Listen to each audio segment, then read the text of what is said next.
Bien, bonjour à tous. Donc, une vidéo qui inaugure une nouvelle section, playlist dans le langage YouTube, dédiée à l'argumentation. Je vais essayer d'organiser un peu les vidéos. Et quand je parle d'argumentation, c'est-à-dire comment parler du réchauffement climatique à vos proches, à vos familles ou voir sur les réseaux sociaux, si tant est qu'on puisse argumenter sur les réseaux sociaux.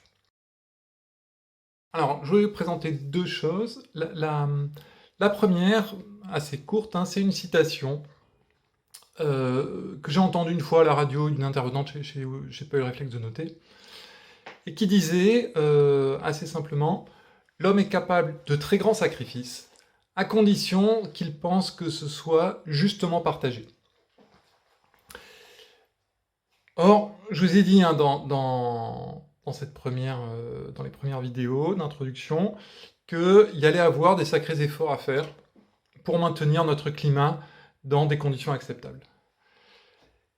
Et ces efforts, vous pouvez appeler ça des sacrifices. Hein, ou plus précisément, souvent les gens qui découvrent le problème voient ça comme des sacrifices. Mon expérience alors, c'est que souvent, le refus de s'engager dans la transition nécessaire, il est lié à ce sentiment que le fardeau n'est pas partagé de manière juste. Sachant que la définition de ce qui est juste, ça dépend quand même beaucoup d'un individu à l'autre. Hein. On est tous pour la justice. Est-ce que c'est la même? C'est souvent pas le cas, en fait. Mais gardez ça à l'esprit. Quand vous discutez avec quelqu'un des questions de réchauffement climatique et qu'il y a un blocage, souvent le blocage, il vient pas du fait qu'il faudrait faire quelque chose. Le nœud, il est dans le sentiment, parfois justifié, hein, que la répartition n'est pas juste. Une deuxième notion qui me paraît important de partager avec vous, lorsqu'on essaye de partager sur le réchauffement climatique avec son entourage, c'est ce qu'on appelle la courbe du deuil. Alors, je regarde mes notes. Hein. La courbe du deuil, donc, c'est un truc qui a été proposé en 1960 par une psychologue, Madame Kubler-Ross, qui travaillait sur la fin de vie. Hein. Donc, cette notion s'est implantée dans la culture populaire de façon un peu plus générale, et entre autres aussi dans les travaux sur la gestion d'équipe et la gestion du changement, où on parle alors plus de courbe du changement. Alors, c'est pas une vérité scientifique intangible, hein, je veux dire, c'est pas cette courbe du deuil, c'est pas comme les lois de la physique et de la gravité. Hein. Mais je pense quand même que ça correspond à des choses qu'on peut vivre les uns les autres. Et surtout, on va voir que dans les questions de réchauffement climatique, ça peut nous aider à comprendre les réactions de nos interlocuteurs en voyant que, en fonction des grandes phases, eh ben en fait, il y a des réactions typiques. Alors, je vous montre les grandes phases de ce graphique. Hein. On considère en général 5 phases. Première phase, le déni. Deuxième phase, la colère. Troisième phase, le marchandage. Quatrième phase, la dépression. Et cinquième phase, l'acceptation. La première phase, quand vous apprenez une mauvaise nouvelle, c'est le déni. C'est assez spontané. Hein. Ah, c'est pas possible, n'importe quoi. Bah, tu déconnes. Enfin, souvent une première réaction qui peut être plus ou moins longue. Hein. Dans le cadre du changement climatique, bah, ça va être un refus de croire justement à ce changement. Ou au fait que c'est l'homme qui en est la cause. Donc, ça va être des trucs genre, ouais, ils exagèrent toujours, ou, ils font ça pour nous faire peur, ils font ça pour nous vendre des voitures, voilà, ou il y a toujours eu des canicules, l'homme a toujours brûlé du charbon, etc., etc., ou il y a eu un âge glaciaire au Moyen-Âge. Je comprends. Je veux dire, personnellement, il m'a fallu à peu près 2-3 ans pour accepter que le problème était réel, un vrai problème. moi j'avais connu ce qu'on appelait le trou dans la couche d'ozone, voilà, et puis il y avait eu le protocole de Kyoto, et globalement le problème avait été résolu par la collaboration internationale. Moi je pensais genre que la COP 21 allait faire de même, quoi. Bon, bah, ça a été un peu pénible, et puis on allait résoudre le problème. Euh, Dans cette phase-là, personnellement, c'est pas les gens qui hurlent au désastre qui m'ont fait avancer. Des gens qui hurlent au désastre, j'en entends depuis que je suis en âge d'écouter les informations. D'accord? Fin du pétrole, fin des bébés phoques, fin des baleines, etc., etc. Ce qui m'a fait changer d'avis, ce sont plutôt des gens qui ont posé des arguments solides et qu'ils ont posés de façon posée, j'allais dire, posément. Hein. Alors, j'ai pas cru le premier, j'ai pas cru le deuxième. Moi, c'est un article, c'est Vice, le média, qui avait parlé d'un article écrit par un dénommé Jim Bandel, voilà, que j'ai lu, et voilà, ça m'a mis une claque, et je suis allé chercher plus loin. Voilà. Alors, si vous regardez cette vidéo-là, vous, je suppose que ça veut dire que vous prenez du temps pour vous renseigner sur le réchauffement climatique et que vous n'êtes plus en phase de déni. Donc on ne va pas parler tellement de vous, hein, après avoir parlé de moi, mais de vos interlocuteurs. Si vous êtes en face de gens qui sont dans le déni, ne faites pas comme moi. Moi, j'ai invoqué 7 degrés de réchauffement à la fin du siècle, quasiment la fin du monde, et on ne me croyait pas. Si vous êtes face à des gens qui sont dans le déni, souvent ils vont avoir des contre-arguments. Genre, oui, mais l'homme a toujours brûlé du charbon. Hein. Et essayez de... En général, ces arguments, ils sont vrais. Hein. L'homme a toujours brûlé du charbon. Mais il faut essayer d'aller un peu plus loin, d'élargir le focus. Bah oui, on a toujours brûlé du charbon, mais là, on doit en brûler à peu près 1000 fois plus que ce qu'on faisait. Hein. Et la biosphère, 1000 fois plus, commence à avoir du mal à absorber. Bon, puis parfois, il y a des arguments, vous n'avez pas de contre-argument. Vous laissez pas démonter. Dites-le, ouais, ça me paraît... Je n'ai pas de contre-argument là-dessus, mais... parce que je sais pas tout. Voilà. Et puis vous pouvez aussi, vous, argumenter, avancer des arguments factuels. Voilà. Ça suppose de se renseigner. Voilà, les vidéos d'introduction que j'ai faites pour ça, mais je ne suis pas la seule source d'information, hein, loin de là. Et puis, après une discussion qui n'a pas forcément à durer forcément longtemps, vous pouvez envoyer un lien, une vidéo supplémentaire pour étayer votre propos. Et surtout, n'accablez pas l'autre en lui envoyant toutes les vidéos que vous avez regardées les 6 derniers mois, ça ne sert strictement à rien. D'accord? Et puis, surtout, attention, n'essayez pas d'avoir le dernier mot. Quand les gens sont en phase de déni, d'accord, si vous arrivez à poser un argument qui peut-être va germer, c'est déjà pas mal. D'accord? N'essayez pas de noyer, c'est contre-productif. Et puis, gardez en tête que quand les gens sont en phase de déni, ce que vous leur apportez, c'est plutôt des mauvaises nouvelles. Et donc, essayez d'être un peu bienveillant avec eux. D'accord? Votre objectif ne doit pas être de les humilier, d'avoir le dernier mot. D'accord? C'est de les aider à avancer. La deuxième phase de la courbe de deuil s'appelle la colère. Alors, dans mon expérience, il n'y a pas tellement de colère en tant que telle. D'accord? Donc ça s'applique pas trop. Par contre, il y a clairement une recherche de coupables, et les coupables, c'est les autres. Hein. Souvent, c'est les autres. Alors, les autres, hein, ça peut être les riches, les politiques, les Chinois, les syndicats d'EDF, Google, Apple et consorts, etc. etc. Bon, là, j'ai que 5 doigts. Hein. Vous imaginez bien que la liste des autres, elle peut être pléthorique. Mais on évacue complètement sa responsabilité personnelle. Et sortir de cette phase est peut-être le plus difficile. D'autant que l'argument est globalement valable, hein.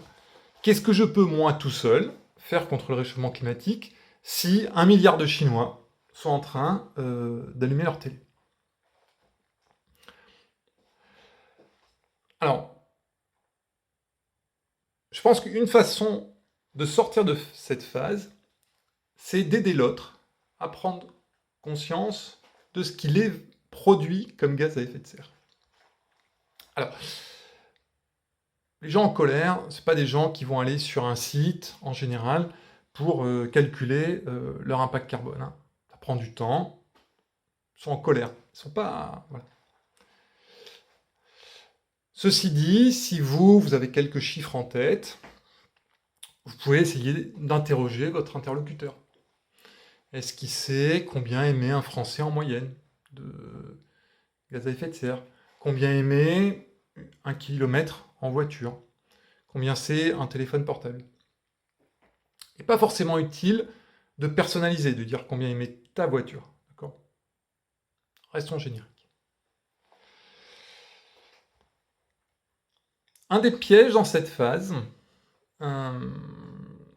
c'est le refus de la solution et un certain enfermement. Un bon exemple, c'est la voiture électrique. Je prends cet exemple, c'est vraiment un exemple qui revient souvent. Souvent, parce que c'est le plus visible, hein, et puis c'est quand même une très très grosse source de gaz à effet de serre, c'est au déplacement, nos voitures. Et personne ne dit « Ah ouais, mais la voiture électrique, ça pollue aussi. » Ce qui est vrai. Ou « Ouais, mais de toute façon, on ne sait pas recycler les batteries électriques. » Ah, par contre, ça c'est faux. Mais qu'on soit vrai dans l'un ou l'autre, en fait, si on met pas des chiffres en face, ça veut rien dire. Polluer, ça veut rien dire. Je prends un mégot, je le jette dans mon jardin, je pollue. Bon, c'est pas ça qui va faire s'écrouler la planète. Donc, oui, la voiture électrique émet des gaz à effet de serre dans son cycle de vie. D'accord, plus au début et moins dans sa vie, voilà. Mais en Europe, hein, et en France particulièrement, ça sera quand même nettement moins qu'une voiture.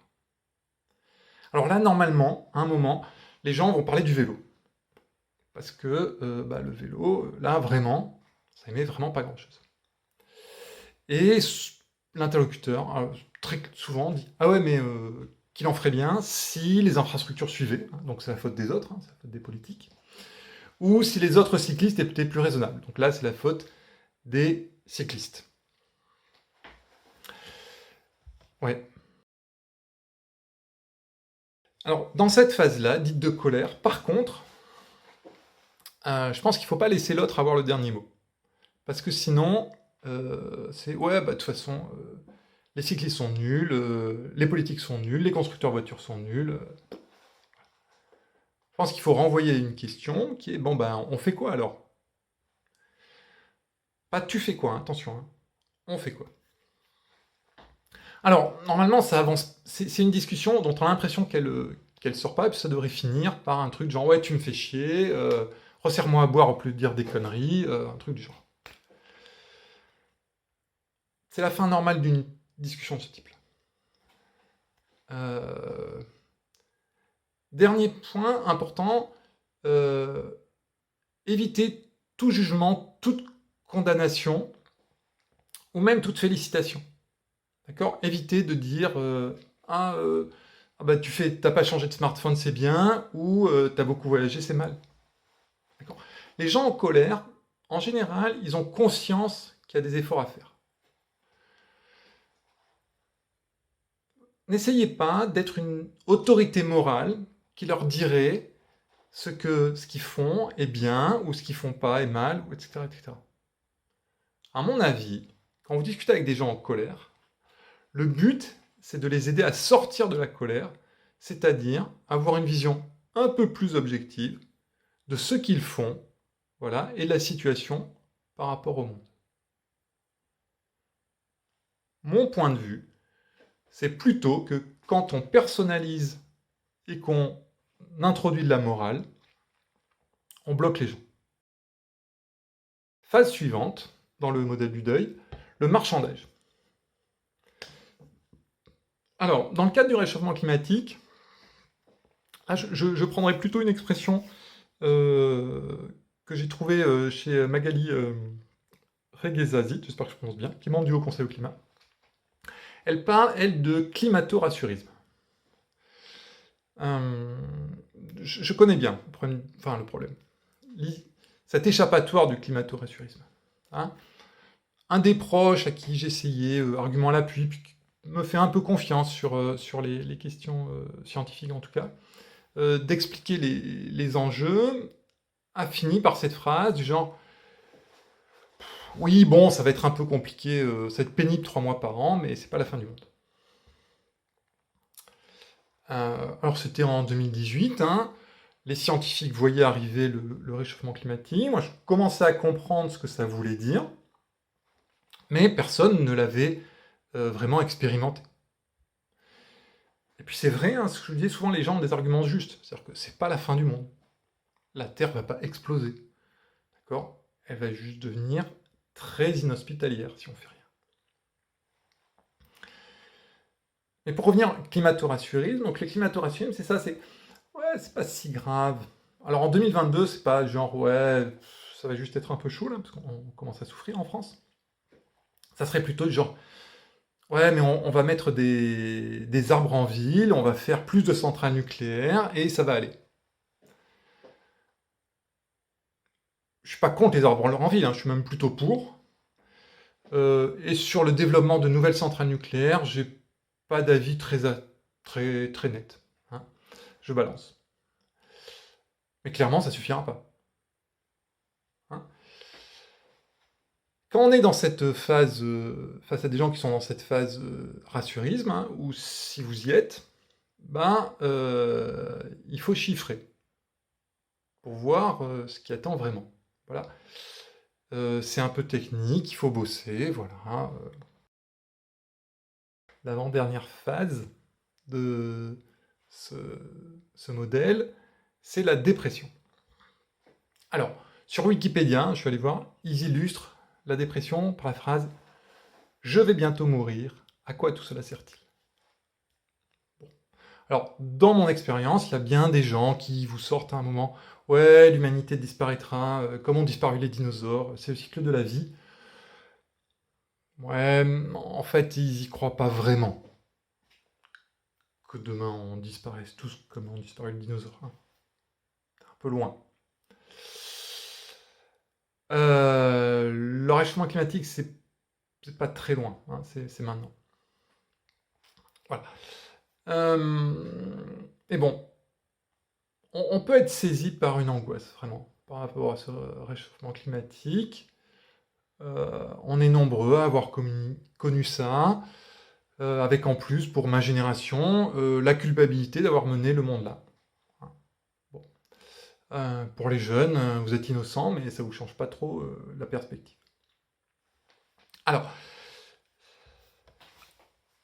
si vous êtes vraiment saisi par l'angoisse, je veux dire, quand je parle d'angoisse, je parle d'un truc qui vous réveille la nuit, qui vous fait pleurer tout seul dans votre salle de bain, ou truc sympathique comme ça, en pensant au réchauffement climatique.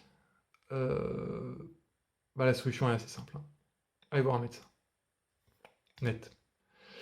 Faites-vous accompagner. Ça ne changera pas votre bilan carbone, mais ça vous permettra de faire face. Un peu moins fort que la dépression, que la vraie dépression clinique, on va avoir l'éco-anxiété. Hein, un malaise continu, une interrogation continue sur le futur, sur notre futur, sur le futur individuel, des questions sans fin au moment de faire chaque choix. Est-ce qu'on rachète un téléphone? Est-ce qu'on achète des pâtes sous vide? Est-ce qu'on change de boulot? Est-ce qu'on accepte une invitation en week-end qui impose de prendre la voiture? Ou est-ce qu'on reste tout seul chez soi à se morfondre? Bon. C'est vécu par pas mal de gens. Alors, cette éco-anxiété est très moquée par les gens qui sont en phase de déni. Ça, c'est un truc qui les fait rire. Euh, mais c'est vraiment quelque chose que vivent pas mal de gens. Alors, comment on fait pour en sortir? Euh, je vous donnerai un conseil qui m'a été donné par une psy, hein, qui est l'anxiété prolifère dans l'inaction. L'anxiété, c'est à la fois le truc qui vous paralyse et vous empêche d'agir, et le truc qui se dissout un peu, hein, dans l'action. Agir permet de combattre l'anxiété. Je ne dis pas que c'est un remède miracle, mais c'est un des outils. Alors attention, hein, agir, c'est pas s'agiter. Hein, on peut essayer de faire une nuance. Hein. Agir, dans le cadre du réchauffement climatique, ça veut dire quoi? Alors, ça ne veut pas dire se précipiter non plus. Justement, le premier point, ça va être plutôt de se renseigner. Alors, les gens qui sont dans la dépression ou l'éco-anxiété, souvent, ils ont tendance à exagérer. Donc, pas la peine de passer son temps à regarder des vidéos qui annoncent la fin du monde, d'accord?